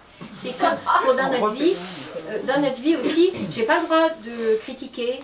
Ou par exemple, en tant que formatrice, je n'aurais pas le droit de dire à quelqu'un qui arrive en retard, ça me dérange un peu, donc, parce que je suis une formatrice, mais le 15e jour, je vais dire, ah maintenant j'en peux plus, vous êtes arrivé en retard, etc. C'est ça qui n'est pas juste ça, c'est de la décharge. Alors que la première fois, ça pouvait être tout à fait légitime de dire, est-ce que vous, enfin je vous demande d'être là à l'heure, etc. Et si vous ne pouvez pas, juste j'ai besoin de le savoir. Voilà. Donc ce concept-là est important aussi. Oui, moi je le sens bien ça, parce que je n'ose jamais dire. Oui. Et finalement, à la fin, j'en peux plus. Donc finalement, j'ai encore plus peur de m'exprimer parce que j'ai peur. Parce que ça déborde. Voilà, ça déborde de tout. Ça, c'est la décharge et c'est comment on dit, se défouler. Se défouler. Voilà.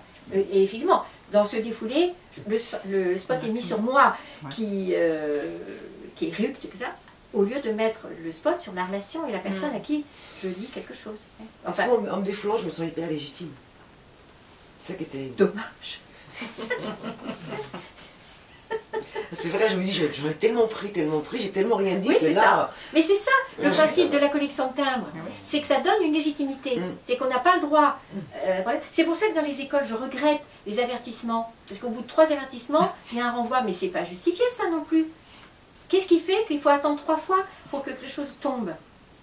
Ça va dans le sens de cette collection. Quand même. Que C'est un droit à l'erreur. Non, non, non, c'est pas ça. Non, non, non. Bah, alors, non. Non, ça veut dire qu'on viendrait justement valider que c'est au bout d'un certain temps qu'on ait le droit d'exprimer, etc. Non, non, non. Ça nous priverait de la responsabilité de dire au fur et à mesure.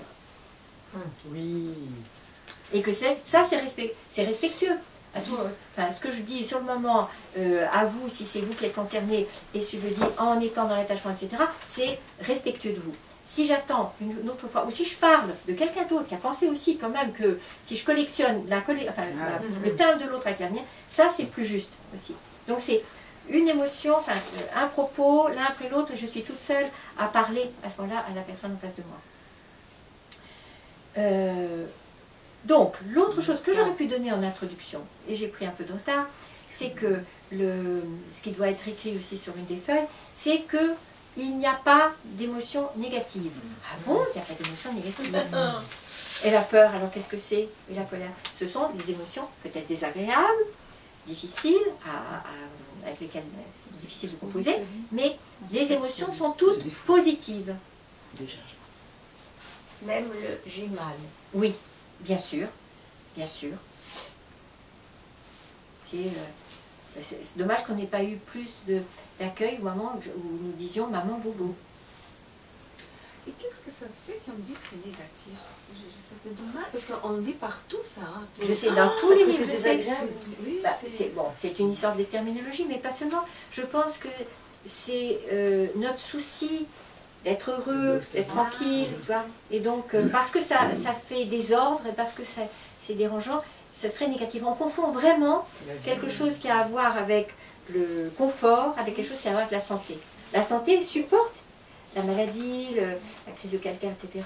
Parce que ça va du côté de cette restauration d'un système immunitaire puissant, alors que le confort, effectivement, serait du côté de taxer des émotions d'être négatives au lieu de voir qu'elles sont absolument désagréables.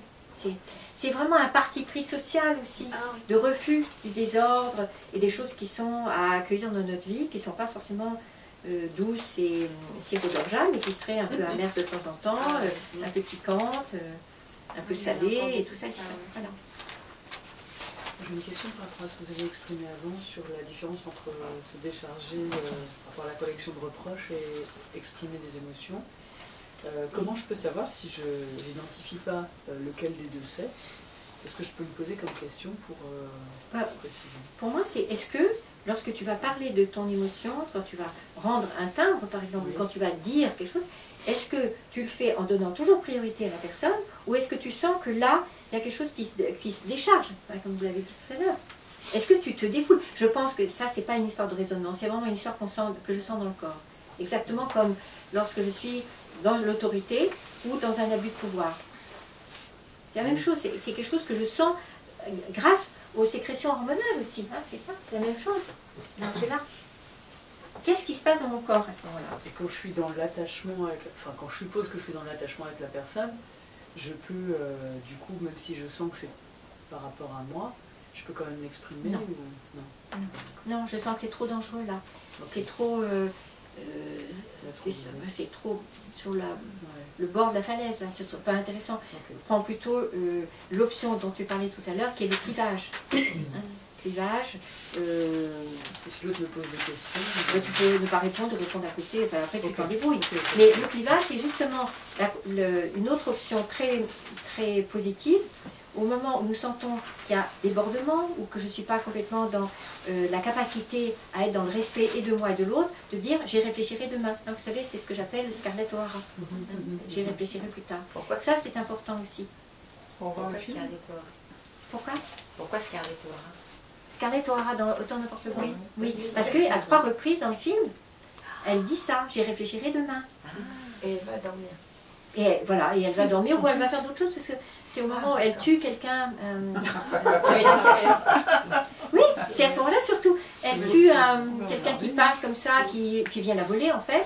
Elle le tue, elle tire la dépouille mortelle, et je ne sais plus qui vient, je ne sais plus qui arrive à ce moment-là. Oui, c'est la petite servante qui arrive, et elle dit ah mais qu'est-ce que je fais? Elle dit je le cache et j'y réfléchirai demain.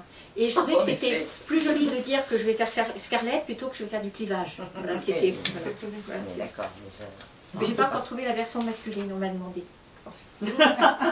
Donc pour se défouler, pour éviter effectivement bien repérer que c'est du défoulement, c'est on se dit on n'est plus dans le respect de l'autre, c'est ça, on n'est pas dans l'écoute. Oui. On n'est plus au moment présent. On n'est pas avec la personne présente, parce que je peux me défouler sur quelqu'un de tout ce que j'ai entassé, accumulé ailleurs. C'est ça. Il y a quelque chose qui n'est pas juste. Soit pour la personne, soit pour le temps, soit pour la qualité du propos, etc. etc. Si le masculin, ce serait dans Breaking Bad, il tue tout le monde et C'est pas... Mais non, là, c'est pas du clivage. C'est pas du clivage. Non. Parce qu'à un moment, non. je le vois dans... Bon, il a un objectif et puis il aura plus tard après, surtout dans le début. Je vois que tu me tentes, c'est juste pour voir si je vais le regarder de nouveau. Peut-être au début, peut-être. Je vais regarder à nouveau et ça serait un bon modèle. Alors, la menace pour notre quotidien, ce sont tous les mécanismes de défense, tout ce que nous pourrions voir de la répression émotionnelle. Qu'est-ce que nous mettons en place pour ne pas nous laisser sentir et justifier que nous n'exprimions rien? Beaucoup de choses. Est-ce que vous avez trop mangé? Chocolat. Non, ça ce sont les... Non, ça ce sont les comportements. Oui, les comportements. Alors que ce que nous mettons aussi dans notre tête, c'est la rationalisation. C'est pas grave. La sublimation, c'est mieux comme ça. Le déni. La 5e étape, du deuil, c'est la rationalisation.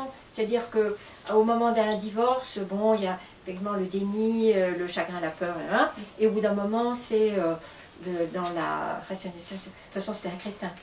Bon, voilà, comme ça. C'est pour éviter de sentir. Bah oui, de pleurer tout le long du corps, parce que c'est quand même cet homme-là qui perd. Et au lieu de sentir la perte, le vide, etc., tu penses vraiment, de toute façon, puis avec la mère qu'il avait, c'est mieux comme ça.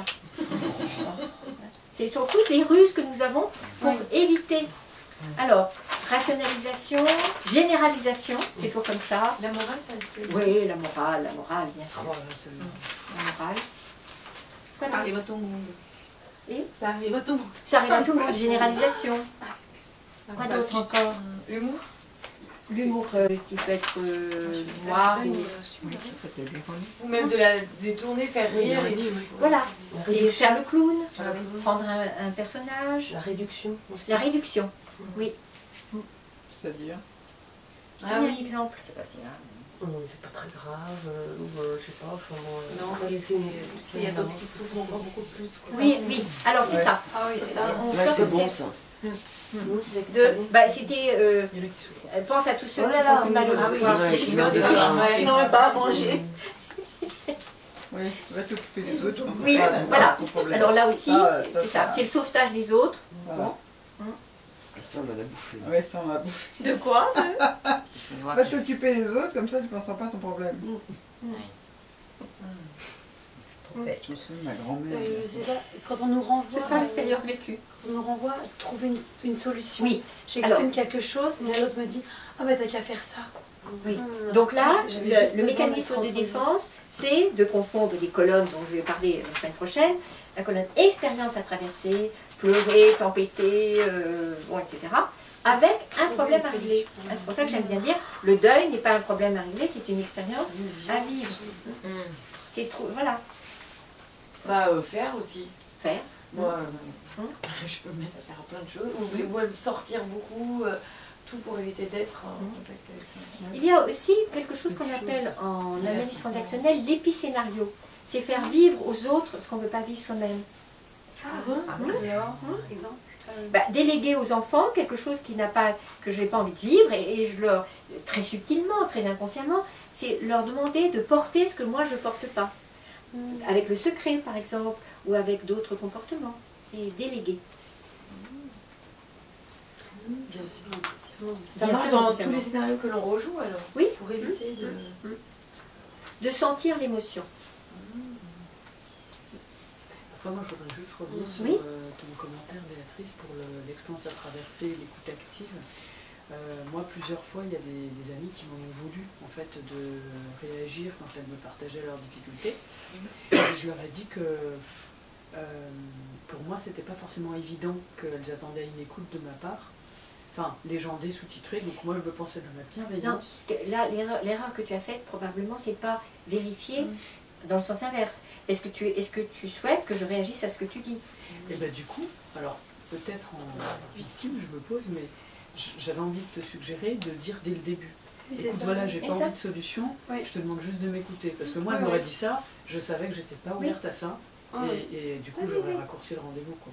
Enfin, pour moi, c'était pas me Non, mais sentir, ce que tu évoques aussi, Natacha, c'est quelque chose de plus général, qui est l'hypothèse que nous faisons toujours en fonction de nos modèles, que si l'autre parle, il attend de moi quelque chose qui puisse le soulager. Et surtout avec une proposition d'action ou de réparation. Alors que c'est pas ça. D'où l'intérêt de bien dire, là, qu'est-ce que tu attends de moi? Est-ce que tu attends de moi que je te prépare un thé chaud, que je te aille chercher une boîte de Kleenex, ou que nous traitions quelque chose du sujet qui peut être un problème à régler. Mais l'expérience en elle-même n'est pas un problème à régler. Donc c'est important que ce soit explicitement posé. On n'a pas de problème à régler? Très rarement.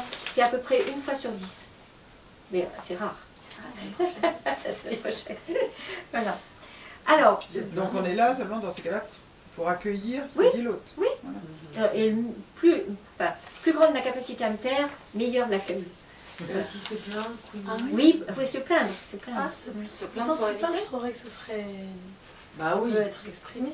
Oui, c'est ça. Ça dépend pour qui, parce que... Mais c'est pas évident maintenant. Oui, c'est bon. Si, attends, moi j'ai toutes mes collègues, ils se plaignent. Ah oui, mais se plaindre ton... Ça dépend. Tu vois bien la distinction entre se plaindre, qui est une façon d'être du côté de la vie, parce que c'est nécessaire, avec se plaindre dans un jeu, un jeu psychologique qui serait obtenir sans avoir demandé et pouvoir continuer à se positionner comme victime. avec ça, moi, quand elle m'a exprimé ses problèmes, ma copine, peut-être. Donc ça nous demande du temps, de faire des erreurs, de nous tromper sur ce que l'autre attend ou n'attend pas, etc. Donc bienvenue à tous les ordres et aux erreurs aussi. Donc, je voulais revenir aussi à propos des émotions, à la révolution du XXe siècle en termes de psychologie et d'émotion. Cette révolution s'appelle Marshall Rosenberg, donc la CNV, que j'appelle moi communication responsable. Ça, c'est vraiment quelque chose qui est à mettre immédiatement dans le pot de tout ce qui nous intéresse là sur les émotions, parce que c'est une révolution vitale et qui suppose de prendre quelques années pour s'entraîner et qui suppose de changer radicalement toutes nos relations. Donc, la CNV, CNV, communication non violente, que moi j'ai rebaptisé dans mes livres en CR, c'est-à-dire communication responsable, parce que je n'aimais pas que le mot violence apparaisse dans un outil qui s'en défendait. Voilà, mais ça c'est mon choix. Donc j'ai quelques différends avec Marshall Rosenberg, dont je parle quand j'anime les ateliers, mais je célèbre le pape de la CNV. Quel changement ça suppose? Je vais le dire, justement. Ça veut dire que, alors qu'on nous a montré, fait croire, vendu que je suis en colère parce que tu m'as mal parlé, c'est-à-dire voir chez l'autre la cause de cette émotion que je ressens, lui dit que nenni, rien à voir avec ça, je suis responsable, moi, à 100% de tout ce que j'éprouve. Et que l'autre qui a mal parlé, je ne sais pas quoi, n'est que l'élément déclencheur. et que ça suppose vraiment de remonter à contre-courant toute la rivière. Ça prend du temps, beaucoup d'énergie, beaucoup de pratique, et que c'est pas évident. Donc lui en a fait un outil tout à fait génial, avec 4 étapes. Bon, une fois qu'on a, c'est un peu comme apprendre à conduire, il faut être vraiment très strict dans le geste et les bons gestes, et puis après on peut rouler à sa façon, avec plus de liberté, plus de spontanéité, et le faire à sa manière, avec sa couleur à soi. Mais vraiment, cette chose, elle est terrible, parce qu'on a juste envie de continuer à trouver le confort, d'accuser les autres, de trouver que c'est à cause d'eux, parce que tu es arrivé en retard, parce que tu ne m'as pas rendu ça, parce que tu ne m'as pas remboursé ce que je t'avais prêté. Donc, de faire de l'autre, effectivement, la cause de ce qui se passe intimement pour moi. Et Marshall dit non, non, non. Je suis à 100% responsable de tout ce qui se passe pour moi. C'est-à-dire que, quoi que tu dises, Natacha, si tu es l'élément déclencheur, et ça va réveiller quelque chose qui existait déjà en moi, avec quelques bleus à l'âme, ou je ne sais pas, mais tu n'as pas le pouvoir de créer mon émotion. Ce que tu vas dire, faire, ne pas faire, va juste réveiller quelque chose de moi. C'est difficile, hein, parce que ça veut dire que la responsabilité, elle est chère payée, et que surtout, il y a le deuil d'accuser les autres. C'est quand même vraiment confortable. Même dans la joie. Même dans la joie, oui, oui, même dans la joie. C'est pas 50-50 alors? Pas du tout. C'est qui qui dit 50-50? Non, mais c'est autre chose, ça, c'est dans la relation, c'est la responsabilité de tout ce qui se passe dans la relation. Ah, alors là, c'est à 100% responsable de ce que j'éprouve. Ah, des émotions. Oui, c'est pas pareil la relation. Ben non, non, non. Alors, je continue sur une question qui a été posée tout à l'heure. Une émotion, ce n'est pas, bien sûr, une pensée, ça va de soi. C'est là que mon différent avec Marshall Rosenberg, c'est que lui dit, nos émotions viennent de nos pensées. Et je ne crois pas du tout. Je pense que... Des ressentis. Nos interprétations. C'est complètement différent. Je lui ai écrit, bon maintenant il est mort, mais bon. Je lui ai écrit plusieurs fois en disant, non, non, non, Marshall, non, nos émotions ne viennent pas de nos pensées, mais de la façon dont nous les accueillons dans notre cadre de référence, dans notre humeur, dans notre éducation, et bien sûr que la même information va résonner différemment pour chacun de nous, là. Mais d'ailleurs, ça veut dire quoi pour nos pensées? Ben, j'ai pas eu de réponse. C'est pas un peu aussi notre représentation? Non, non, non, non, non, ben non, c'est pas la même chose du tout. Mais mes pensées, elles sont dans un cadre de référence où il y a plein d'autres choses, mes sensations, ma relation au temps qui passe, à la météo aussi, etc. Donc mon identité, elle est plus proche de ce cadre de référence que de mes pensées. Mais je peux changer de pensée sans changer d'identité. Je ne peux pas facilement changer d'émotion ou de cadre de référence sans changer gravement quelque chose de fondamental de mon identité. Je me sens plus me définir par mes émotions que par mes pensées. Non pas que j'arrête pourtant pas de penser, mais c'est pas ça qui me définit tellement. Mais ce sont plutôt mes émotions. Donc, une émotion n'est pas une sensation. Et c'est pour ça que j'en parlais aussi à propos de j'ai mal. Hein. Une piqûre d'épingle, c'est une sensation, alors que la découverte d'une trahison, c'est une émotion. D'accord. Ce n'est pas non plus une humeur. Vous savez, quand on se réveille le matin et... humeur un peu tristounette, un peu sombre, un peu grise, bonne humeur, mauvaise humeur. C'est complètement autre chose. C'est quelque chose dont nous avons toujours du mal à trouver l'origine. Hein, qu'est-ce qui fait qu'on soit de bonne ou de mauvaise humeur? Il y a des racines, et c'est moins intéressant de les trouver, parce que ce serait trouver pourquoi, qui ne m'intéresse jamais, alors que ce qui est important, c'est comment est-ce que je vais accueillir cette humeur. C'est l'humeur du lundi matin, l'humeur du vendredi soir, etc. Hein, c'est toutes ces choses un peu mystérieuses. Avec par exemple, la honte, l'inquiétude, tous ces trucs-là, c'est dans les humeurs, c'est dans... Non, c'est dans l'erreur que j'ai faite de ne pas les avoir tout de suite rajoutées aux raquettes. Tout à l'heure, quand je parlais. Merci. Voilà. Oui, oui, mais c'est moi, je suis peut-être coupable. C'est justement dans toutes le catalogue, j'ai commencé, bien sûr, sans le poursuivre, mais j'aurais pu mettre, parce que ce sont des choses importantes, c'est honte, culpabilité. Ça, ce sont des façons de ne pas sentir. Les raquettes, toutes les façons, toutes les ruses que nous avons pour éviter de sentir. Pas les raquettes. Si, c'est aussi. C'est pas les raquettes au sens se réjouir des symptômes que nous avons. Non, non, non, c'est pas ça que c'est. Non, non. C'est autre chose. C'est raquettes, symptômes, névroses. Ce sont ce que nous avons inventé pour voilà, mais que dans les raquettes, il y a les ruses que nous trouvons pour ne pas sentir, ou pour différer, ou pour sentir autrement. Et la honte et la culpabilité en sont évidemment. Et l'inquiétude. Et l'inquiétude aussi. Là, l'inquiétude. Oui, l'inquiétude aussi. Comment ça? C'est une humeur. Mais c'est pas une émotion. C'est ça. Non, non. Mais c'est une ruse qu'on utilise pour pas sentir nos Non, émotions. non, non, non. Ah oui, Là, j'ai parlé honte et culpabilité. Dans honte et culpabilité, ce sont aussi ça peut être qualifié comme sentiment parce que c'est un cocktail d'autres émotions, enfin de plusieurs émotions. Ça peut être une expérience ponctuelle, mais ça peut être aussi quelque chose qui s'installe. Hein.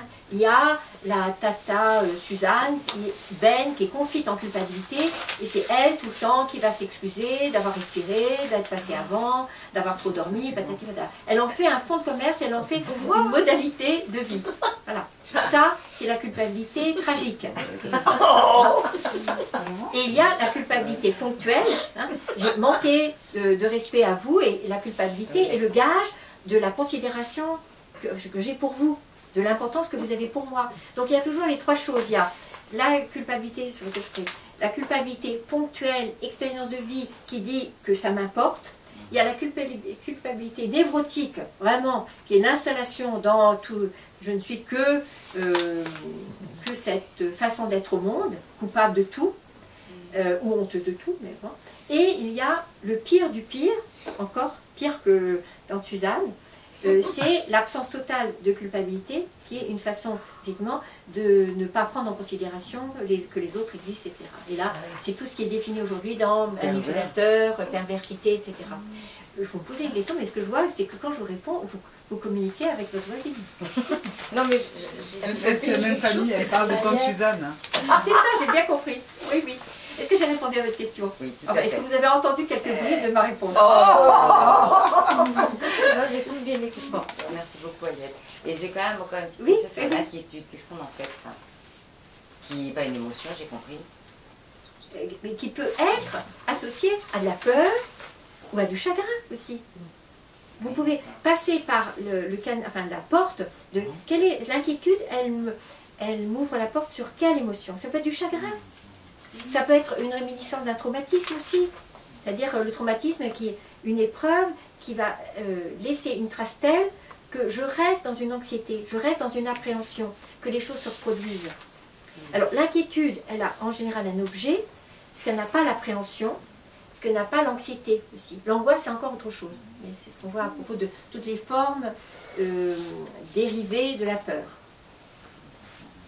Mais le traumatisme va faire une place, un peu, pour comprendre, à l'inquiétude ou à l'appréhension ou à l'anxiété.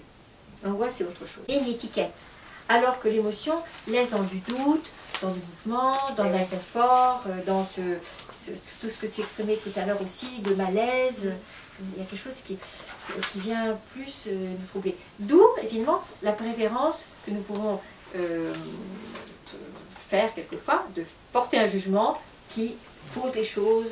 Donc l'étiquette est mise sur le pot, c'est de la confiture de framboise et c'est pas la gelée de coin. Donc on sait ce que c'est, comme ça. Et ça c'est quelqu'un qui fait par rapport à l'émotion d'autre ou...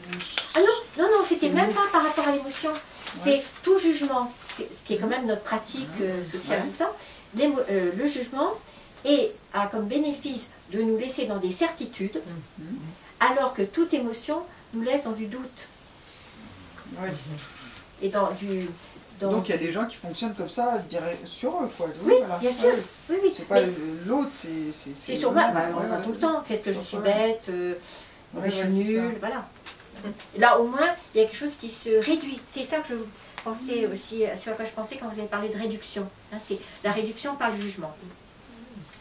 Donc, en page 2, je remets bien sûr le résumé de tout ce qu'on vient de voir, avec les 3 points importants. L'émotion donc, est d'abord un outil vital d'adaptation, alors que le jugement est au contraire quelque chose d'une réduction, d'adaptation. C'est la page 2 de mon plan. C'est ça? Il n'y a qu'une seule page. Donc, adaptation, ça vous le soulignez bien. On va voir le tableau des émotions 5-6. Non, non, non. Et c'était quoi alors? Surprise, c'est marqué sur la page, la première page. Dégoût et surprise. Oui, j'en ai dit quelques mots, mais c'est à vous de voir comment vous les traitez. C'est vrai que c'est assez délicat de mettre, enfin, d'aller plus loin sur l'émotion dégoût. Je crois, on a quelquefois traité, enfin, vous le trouvez un petit bout de film, quelque chose comme ça. Donc, parce que, surtout le dégoût, ça passe d'abord par le corps. Et on a du mal à introduire quelque chose qui passerait par un autre canal, qui serait émotionnel. On pense à sensation de dégoût, la nausée, c'est une sensation. Et comment est-ce que nous pouvons arriver jusqu'à élaborer quelque chose qui a à voir avec un dégoût autre, qui ne passe pas uniquement par le corps, même si ça passe par le corps. Donc 3 points, l'émotion comme source d'information, c'est comme un tableau de bord, il y a quelque chose qui clignote. Il y a quelque chose qui ne va pas. C'est ce que je dis à propos de mon homéostasie rompue.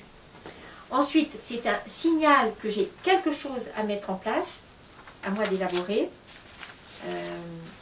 Et puis, c'est bien sûr un processus complexe, ça j'insiste, de régulation. Régulation qui a à voir avec le corps, qui a à voir avec la relation, qui a à voir avec moi, un animal social, etc. Et tout ça, encore une fois, au risque de me répéter, ça prend du temps. Donc, ce que j'ai mis ensuite, pour aussi reprendre tous nos propos de ce soir, les reconnaître, les identifier et ensuite bien sûr les accueillir, et ça prend du temps parce que nous avons tellement été dans le déni et invités à être dans le déni, mais non tu n'es pas en colère, mais non, enfin pour les sensations aussi, tu n'as pas faim, tu n'as pas sommeil, tu as faim, tu as sommeil, il y a eu tellement de messages comme ça qu'au fond il faut aller repêcher tout ça au fond de soi, c'est pas évident. Que quoi? Que tu pleures, tu es fatigué, oui, c'est ça, voilà. C'est ça. Et piquer des phares, c'est quoi? C'est en général l'expression de la joie. Ah bon? C'est une sollicitation. Très joyeuse. C'est une façon effectivement de sentir, pas encore légitime, de la partager avec des mots. Enfin, parce que ça attire le regard. Donc, mais sur quelque chose qui n'est pas forcément de la honte. La honte, elle vient en deuxième aussi. C'est une séduction aussi, bien sûr. Donc les exprimer dans le bon canal. Là après, je me suis aperçue que j'avais privilégié les 3 P, parler, voilà. Depuis il y en a 11. Hein, il y a se plaindre, partager, etc. Et ça, je peux vous envoyer le papier où je les ai mis. Voilà. Oui, maintenant, c'était longtemps ça encore. Donc éviter tous les mécanismes de répression émotionnelle, ou quelquefois les pratiquer, en sachant pourquoi, parce que c'est plus intéressant politiquement, stratégiquement, etc. Et bien sûr, et là ça reprend les propos de Marshall Rosenberg, c'est toujours dire je. Et non pas tu me mets en colère, etc. Et là je parle de...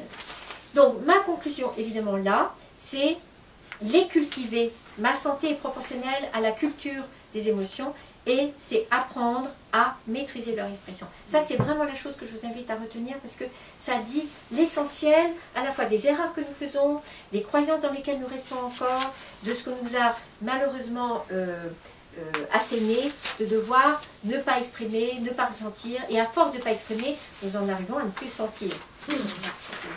La joie, quelquefois, la peur, la colère, le chagrin. Alors, je regarde encore ce que j'avais pu ne pas exprimer là. Si vous avez une question. Et vous parlez de la joie, là, du fait de ne pas exprimer sa joie, ça pouvait amener à la dépression. Alors qu'on a l'impression que c'est plutôt le fait de se dire on est déprimé parce qu'on n'arrive pas à ressentir de la joie. Ça peut, moi je voyais ça plutôt... C'est surtout, je vous rappelle ce petit truc, la dépression, elle peut venir de toutes les émotions qui ne sont pas exprimées, qui ne sont pas ressenties, mais ça vient essentiellement de la colère, pas exprimée. Souvent la méconnaissance, et on pense que c'est le chagrin. Non, si je suis dans un deuil majeur, je vais avoir une expérience de dépression, et c'est pas la dépression qui nous fait tellement peur. Il y a juste un moment avec les batteries à plat, avec l'envie de rien faire, juste de rester chez soi, même ni lire, ni rien. Et c'est complètement naturel, et c'est une étape inévitable, indispensable, incontournable. Mais là, nous parlons évidemment d'une dépression qui s'installe, qui se chronicise, et qui vient faire des dégâts, parce que c'est quand même une des pires expériences à traverser. Et celle-là, je le dis souvent, j'en fais l'expérience dans les groupes, c'est le meilleur moyen de sortir le bout de son nez de cette horreur-là, de cette vase, c'est de retrouver n'importe quoi comme prétexte à exprimer de la colère. Et nous voyons les gens sortir de là. Et quand j'avais travaillé évidemment à Sainte-Anne, c'était ce qui se passait aussi. Ces personnes qui sont si mal et qui sont pas forcément dépressives, mais qui sont quand même, qui flirtent gravement avec des pathologies psychiatriques, c'est vraiment exprimer la colère.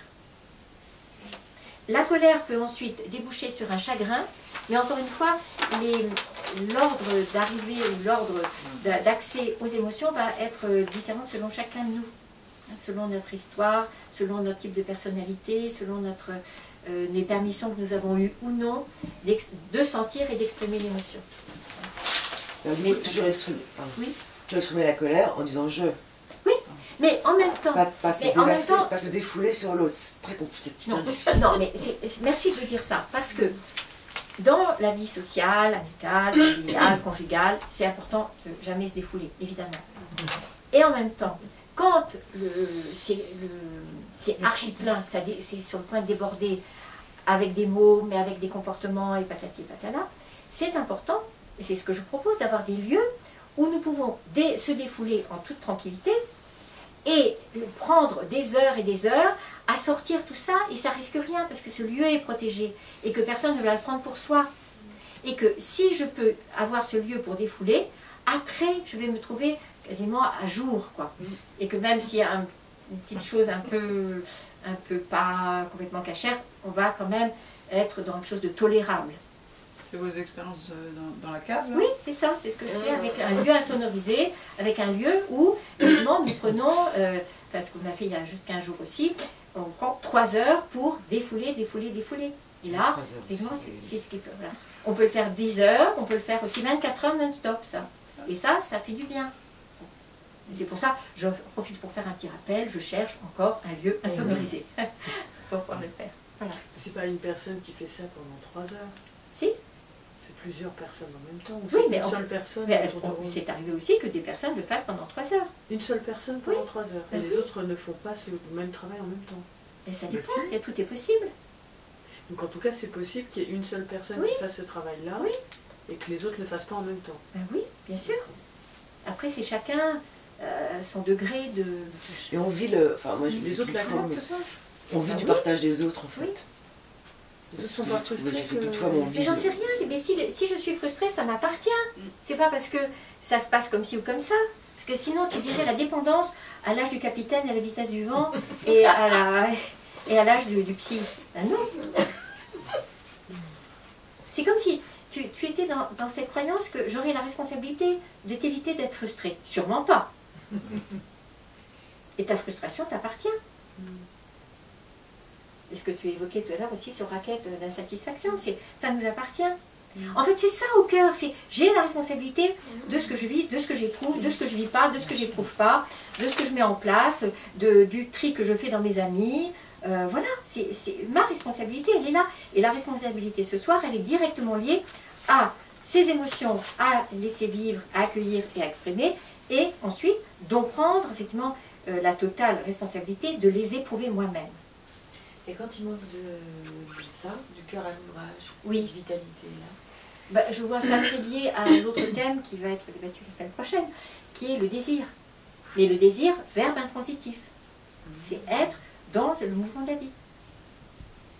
Le cœur à l'ouvrage, c'est ça. Le cœur à l'ouvrage, c'est parce qu'il y a quelque chose d'étonnant à réaliser. Dans mon vécu d'émotions insupportables à exprimer, dans le cadre d'une psychothérapie, je m'endormais. En fait, j'étais en train de parler, étonnée. Et dès qu'on arrivait à évoquer un truc amoureux... Oui, c'est pour ça, parce qu'elle me cassait les pieds, parce que je baille à chaque fois que je suis ici, mais je baille. Et en fait, dans les psychothérapies, je m'endormais. Toc, terminé, j'étais en face de ça ressemble un peu à du somnambulisme. Ben oui, finalement. Mais ça m'est arrivé plein de fois. Mais et après, j'avais des images. Et en fait, la psychothérapeute, elle était un peu... Finalement, elle me réveillait 10 minutes avant la séance pour que j'exprime au moins les images. Parce que pendant ce temps-là, ressources, quelle créativité vous avez et quelles ressources. Oui. Oui. C'était épuisant, mais bon. C'est pas le sujet. Non, oui, c'était épuisant de faire une thérapie, c'est vrai. Oui, non, mais c'était intéressant. Mais voilà. Donc finalement, oui, cette ressource du sommeil m'a toujours aidé, me permet de récupérer aussi. Oui. C'est une vraie ressource. Mais bon, ça exprime pas l'émotion. Mais ça la laisse remonter aussi. Oui, ça la laisse Parce que je vous remonter. rappelle aussi que dans ma pratique, c'est pas toutes les semaines que ça m'arrive, mais j'en parle souvent dans les supervisions, que il m'est arrivé d'avoir la même personne 3 fois de suite pendant 40 minutes de silence pur. Oui. Voilà. Et donc rien, Bah oui. vraiment rien. Et là aussi, je fais confiance sur quelque chose qui est en train supervision de remonter. Non, en thérapie. Ah oui. 40 minutes de silence. 3 fois de suite, je me souviens. J'ai trouvé ça extraordinaire. Oui, oui. Je n'allais pas la chercher, mais je me disais, bon après bien sûr, j'avais des hypothèses. Elle revenait, oui. Elle Et vous revenait. échangez des regards pendant ce temps? Ah bah, je n'étais pas en train de lire un roman. Non, mais je veux dire, il n'y avait pas une fuite de la relation. C'est ce que nous appelons, c'est le nouveau concept de l'année, un bain de regard. J'étais là pour justement l'accueillir par le regard, parce qu'il n'y avait pas d'autre canal. Je trouvais ça intéressant. Donc j'ai juste les mots, le silence, les cris, les larmes, le contact, etc. C'est vrai. Eh bien, je regarde encore s'il y avait... Non, je crois que j'ai bien tout ça. Je vous invite donc à être dès ce soir dans des travaux pratiques. Et je vous remercie de votre attention. Et avant de vous séparer, je vous rappelle la consigne ici. Vous ne ressortez d'ici qu'après avoir dit un mot sur quelque chose que vous avez retenu de la conférence. Un mot. Avant de dire un mot, je voudrais dire ce qui m'a frappé là. Tout ce que vous avez dit sur le jeu, l'émotion et tout, ça m'a ramené à ce que vous avez dit la semaine dernière qui m'a vraiment frappé, c'est l'estime de soi. Donc ça, on arrive vraiment bien à le faire. Quand on a une estime de soi, pour moi c'est extrêmement enrichissant. Voilà. J'aime bien que vous le disiez, parce que ça me parle bien. Et qu'au fond, vous avez 1000 fois raison, parce que si du haut de mes 2 ans, de 18 mois, 2 ans, 3 ans, même avant bien sûr, si je suis accueillie dans ce qui est le plus fort pour moi à ce moment-là, cette intensité émotionnelle, cette intensité de mon chagrin, de ma colère, quelque chose de complètement irrationnel, qui fait du bruit, qui dérange, qui empêche mon papa de regarder la télé, etc. Si je suis accueillie, évidemment qu'immédiatement, ça vient nourrir aussi l'estime de moi. J'existe, je suis importante pour lui, il y a quelque chose qui est plus important que la télé, c'est le chagrin que j'ai et le temps que mon papa va prendre pour me prendre dans ses bras et me sur ses genoux. C'est exactement ça. Accueillir les émotions. Et accueillir les miennes pour pouvoir accueillir celles des autres. Et prendre les moyens de pouvoir accueillir les miennes en début de la thérapie, quoi. Émotionnelle, celle que j'ai choisie. Bon, vous n'êtes pas quitte parce que tout le monde n'a pas dit son mot. Santé. Colère. Maîtrise et contrôle. Et contrôle. Entre peur et inhibition. C'est différent, enfin, ne pas confondre peur et inhibition. Non, d'accord. Et moi, ce que j'ai aimé, c'est l'émotion qui est la note et le sentiment qui est la musique. La musique. Maîtrise. C'est pas un mot, c'est on ne parle que de soi. Et moi, ce que je peux dire, quelque chose, c'est que j'ai beaucoup aimé le fait que dès l'enfance, on peut apprendre à maîtriser ça. Pour moi, Oui. c'est un sourd. Ah oui. Mais ça sera d'autant plus facile à apprendre et à accepter qu'il y aura eu d'abord ce temps d'une acceptation inconditionnelle. Vraiment, je pars avec ça extraordinaire. Si j'ai pu vous rouler par terre, je pourrais supporter de respecter que les autres soient dans un autre besoin. Oui, c'est bien aussi. Je ne peux entendre que ce que j'ai déjà dit en étant entendu. Voilà. J'ai bien fait ça. Ça, c'est énorme. Ça. Arriver à ça, c'est le... Oui, oui. Oui. Et le vie n'est pas un problème. Si je peux vous l'exprimer comme ça, mais... mon Jacques, mon fils Jacques, je l'entends me dire, maman, ça ira tellement mieux quand j'aurai réglé tous mes problèmes. Et voilà, je suis dans une impuissance assez abyssale en me disant, mais qu'est-ce que je réponds à ça? J'en profite pour vous dire, pour les personnes qui vont être inscrites pour la semaine prochaine, de relire la chronique numéro 16 à ce sujet. Ça vous mettra, ça sera l'apéritif pour la conférence. Et je rappelle que c'est la conférence sur donc, la vie n'est pas un problème et que ça sera suivi donc de 1h30 d'atelier sur l'écoute active. Ah, mais c'est ça que j'ai pas vu. Ah, ça c'est mardi prochain. Oui. Et c'est 18h30. 18h30, 1h30 de conférence sur la vie n'est pas un problème et ensuite 1h30 sur l'écoute active. Est-ce que tout le monde a Quelle énergie.